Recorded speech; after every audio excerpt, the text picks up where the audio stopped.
दोस्तों, भारत में दो ऐसे राजा हुए हैं जिनका नाम दुनिया के सबसे महान नायकों में लिया जाता है, अकबर और महाराणा प्रताप। ये दो ऐसे शख्स हैं जिनकी आपस में कभी नहीं बनी। भले ही मुगल और राजपूत एक वक्त पर एक साथ आए हों, लेकिन ये दोनों कभी एक दूसरे के करीब नहीं आए। अगर ये दोनों एक साथ होते तो शायद आज दुनिया की तस्वीर कुछ और ही होती, लेकिन ये हमेशा ही एक दूसरे के दुश्मन बने रहे। इन दोनों को ही बहुत महान माना जाता है। कोई अकबर को महान कहता है तो कोई महाराणा प्रताप को। तो चलिए आज जानते हैं कि इन दोनों में से कौन था ज्यादा महान। दोस्तों, सबसे पहले बात करते हैं अकबर की। अकबर का जन्म 15 अक्टूबर 1542 ईस्वी में अमरकोट में हुआ। अकबर का जन्म पूर्णिमा के दिन हुआ था, इसलिए उनका नाम बदरुद्दीन मोहम्मद अकबर रखा गया था। दोस्तों, अकबर पहला मुगल था जो हिंदुस्तान में पैदा हुआ। आपको बता दें, अकबर हमेशा से हर धर्म के लोगों को महत्व देता था। शायद उसकी वजह थी उसकी परवरिश, जो कि ऐसे माहौल में हुई थी। आपको बता दें कि अकबर का जन्म भी एक हिंदू के घर में हुआ था। अकबर का राज्याभिषेक 14 फरवरी 1556 ईस्वी को पंजाब के कल्लौर में हुआ था। आपको बता दें कि बैरम खान 1556 से 1560 ईस्वी तक अकबर का संरक्षक रहा। माना जाता है कि अकबर के विचार बहुत महान थे और वो हर धर्म का सम्मान करता था।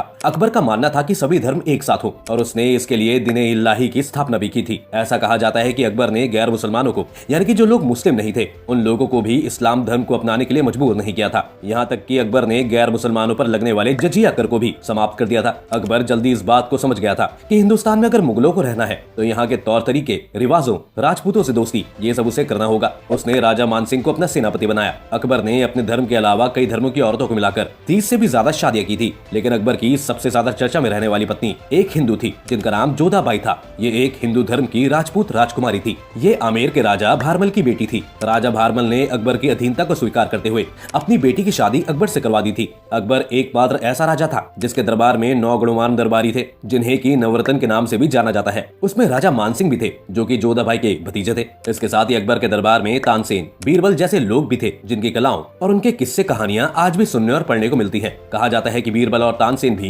पहले हिंदू थे, लेकिन बाद में उन्होंने इस्लाम को अपना लिया था। हालांकि अकबर महान था, लेकिन मुगलों की रणनीति के मुताबिक वो भी हमेशा से अपने राज्य का विस्तार करना चाहता था और इसलिए उसने कई राजपूत योद्धाओं से युद्ध किया। वहीं कुछ राजपूत राजाओं ने अकबर की अधीनता स्वीकार कर ली थी और उन्हीं में से एक थे राजा भारमल, जिन्होंने अपनी बेटी जोधाबाई की शादी अकबर से करवा दी थी। लेकिन इन्हीं राजाओं में एक थे महाराणा प्रताप, जिन्होंने कभी अकबर के आगे घुटने टेकना मंजूर नहीं किया और न ही कभी हार मानी। यहाँ तक कि वो बाकी राजाओं को भी मुगलों के सामने यही करने की सलाह देते थे। दोस्तों, महाराणा प्रताप का जन्म 9 मई 1540 ईस्वी को राजस्थान के कुंभलगढ़ दुर्ग में हुआ था। महाराणा प्रताप को बचपन में सभी की के नाम लेकर पुकारा करते थे। आपको बता दें कि महाराणा प्रताप का राज्याभिषेक गोंगुदा में हुआ था। दरअसल महाराणा प्रताप के पिता उदय सिंह का अपनी एक रानी के साथ ज्यादा लगाव था, इसीलिए उन्होंने अपनी पसंदीदा रानी भटियानी रानी के बेटे को गद्दी दे दी, जबकि इस गद्दी के हकदार बड़े होने के कारण महाराणा प्रताप थे, जबकि जनता भी हमेशा से ही महाराणा प्रताप को ही पसंद करती थी। ऐसे में दोनों भाइयों के बीच बहुत मनमुटाव हो गया था और दोस्तों, यही मनमुटाव आगे जाकर ऐतिहासिक युद्ध हल्दी घाटी की वजह बना था। दरअसल 28 फरवरी 1972 को उदय सिंह की मृत्यु हो गई थी। उस समय राजवंशों में यह परंपरा थी कि राजा का सबसे बड़ा बेटा सुरक्षा कारणों से अपने पिता के अंतिम संस्कार में भाग नहीं लेता था।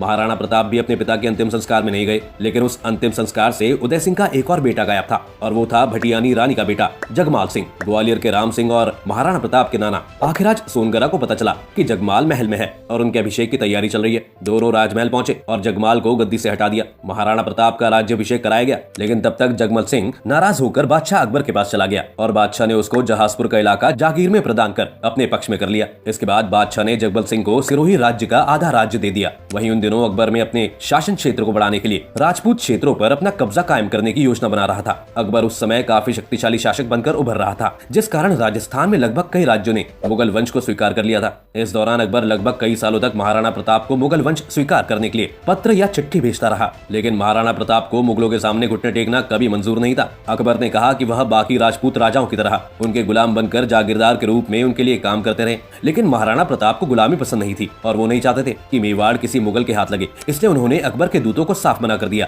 1972 के बाद 4 साल तक अकबर प्रताप के पास दूतों को भेजता कि वह गुलामी स्वीकार कर लें, लेकिन प्रताप ने नहीं की। अकबर ने महाराणा प्रताप के पास जलाल खान कोरची, कुंवर मान सिंह, भगवान दास, टोडरमल को 4 बार भेजा, लेकिन महाराणा प्रताप ने इनमें से किसी की भी बात नहीं सुनी और जब आखिर तक भी जब महाराणा प्रताप नहीं माने तो आखिर में अकबर ने युद्ध करने की ठानी और इस युद्ध को इतिहास के पन्नों पर अच्छी खासी जगह मिली, क्योंकि ये युद्ध इतिहास के 2 महान शासकों के बीच था जो कभी एक दूसरे के साथ नहीं आए। लेकिन दोस्तों, अगर ये दोनों एक साथ आते तो शायद हिंदुस्तान की तकदीर कुछ और ही हो सकती थी। जब अकबर अपनी हर तरकीब से नाकाम हो गया, तब अकबर ने भी आखिरकार महाराणा प्रताप से युद्ध करने की ठानी। इसलिए 18 जून 1576 को दोनों राजाओं की सेना के बीच भयंकर युद्ध हुआ। महाराणा प्रताप ने शक्तिशाली मुगल बादशाह अकबर की 85,000 सैनिकों वाली बड़ी सेना के सामने अपने 20,000 सैनिक के साथ युद्ध किया था। इतिहासकारों के मुताबिक उस समय बहुत से राजपूत राजाओं ने महाराणा प्रताप का साथ न देकर अकबर का साथ दिया, क्योंकि अकबर के पास बहुत बड़ी और ताकतवर सेना थी। भले ही इस युद्ध में प्रताप की सेना बहुत कम थी, लेकिन फिर भी उन्होंने अकबर की सेना का डटकर सामना किया था। यहाँ तक कि प्रताप के घोड़े ने भी उनका खूब साथ दिया था। चेतक की ताकत का पता इस बात से लगाया जा सकता था कि उसके मुंह के आगे हाथी की सूंड लगाई जाती थी। जब मुगल सेना महाराणा प्रताप के पीछे लगी थी, तब चेतक प्रताप को अपनी पीठ पे लिए 26 फीट से उस नाले को पार कर गया था, जिसे मुगल कभी पार नहीं कर सके। हालांकि उस युद्ध का कोई नतीजा नहीं निकला था और ना तो अकबर की सेना जीती और ना ही महाराणा प्रताप की। इस युद्ध के बाद महाराणा प्रताप बहुत बुरी तरह घायल हो गए थे। इतिहासकार आज इस बात का दावा नहीं कर पाते हैं कि इस युद्ध में विजेता कौन रहा, क्योंकि ये युद्ध बीच में ही रुक गया था। लेकिन ऐसा कहा जाता है कि अकबर इस युद्ध के बाद से बौखला गया था, इतना कि उसने कुछ समय तक राजा मानसिंह की दरबार की एंट्री पर भी रोक लगा दी थी, क्योंकि अकबर महाराणा प्रताप को झुकाना चाहता था। वो चाहता था कि महाराणा प्रताप उसकी गुलामी को स्वीकार कर ले, लेकिन महाराणा प्रताप ने अकबर की गुलामी को तब भी स्वीकार नहीं किया और बस इसलिए ही इतिहासकारों के मुताबिक इस युद्ध में जीत महाराणा प्रताप की हुई थी, ना कि अकबर की। वहीं इस युद्ध के लिए कहा जाता है कि प्रताप का हौसला जीत गया था अकबर से और अकबर की सेना जीत गई थी प्रताप से, क्योंकि अकबर जो चाहता था वो कभी नहीं हो पाया। प्रताप ने अंतिम सांस तक अकबर की गुलामी मंजूर नहीं की थी। अकबर की इतनी कोशिशों के बावजूद भी महाराणा प्रताप कभी नहीं झुके और अपने आखिरी दिनों में भी वो अकबर के साथ युद्ध करने की योजना बनाते रहे। और ऐसे में साल 1597 में 29 जनवरी को उनकी मृत्यु हो गई। ऐसा कहा जाता है कि महाराणा प्रताप ज्यादा महान थे, क्योंकि उन्होंने आखिर तक हार नहीं मानी थी और अकबर भी खुद उनकी महानता को मानता था। और जब अकबर को उनके मरने की खबर मिली थी तो अकबर भी रो पड़ा था। उसकी जिंदगी में महाराणा प्रताप इकलौते ऐसे शख्स थे जिनको झुकाने के लिए अकबर ने एड़ी चोटी का जोर लगा दिया था, लेकिन उन्होंने कभी हार नहीं मानी थी। दोस्तों, क्या लगता है आपको कि अकबर और महाराणा प्रताप में से कौन ज्यादा महान था? अपने विचार हमें कमेंट सेक्शन में जरूर बताएं। अगर आपको ये वीडियो पसंद आई हो तो वीडियो को लाइक और शेयर जरूर करें। साथ ही अगर आप चैनल पर नए हैं तो इसे सब्सक्राइब करना और बेल आइकन दबाना ना भूलें।